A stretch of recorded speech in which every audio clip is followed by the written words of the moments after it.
ఎన్నో దశాబ్దాల నుంచి మందకృష్ణ మాదిగ నాయకత్వంలో ఈ రాష్ట్రంలో ఉమ్మడి ఆంధ్రప్రదేశ్లో మాదిగ రిజర్వేషన్ పోరాట సమితి తరఫున ఏబిసిడి వర్గీకరణ కావాలని చాలా దశాబ్దాల నుంచి పెద్ద ఎత్తున నిరసన కార్యక్రమాలు సమ్మె కార్యక్రమాలు చేయడం జరిగింది. మరి ఒక ముందు చూపున్నటువంటి నాయకుడు, విజనరీ లీడర్ మన గౌరవనీయులు నారా చంద్రబాబు నాయుడు గారు గత 20 సంవత్సరాల క్రితమే వీళ్ళకి ఏబిసిడి వర్గీకరణ ఆ రోజు రాష్ట్ర ప్రభుత్వంలో అసెంబ్లీలో పెట్టి చేయడం జరిగింది. మరి దాన్ని సుప్రీంకోర్టు ఆనాడు ఉన్న పరిస్థితుల్లో సుప్రీంకోర్టు దాన్ని రద్దు చేసి మళ్ళీ విస్తృత ధర్మాసనం నియోజించడం జరిగింది.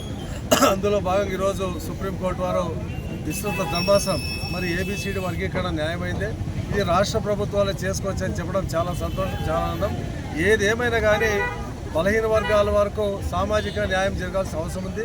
కేవలం బలం ఉన్నటువంటి వాళ్ళే ముందుకు పోకుండా బలహీనలు కూడా గుర్తించేటువంటి కార్యక్రమాన్ని ప్రభుత్వాలు చేయాలని చెప్పి సుప్రీంకోర్టు చెప్పడం చాలా సంతోషం. దీన్ని పూర్తి స్థాయిలో మనం కృతజ్ఞతలు ధన్యవాదాలు హర్షిస్తున్నాము.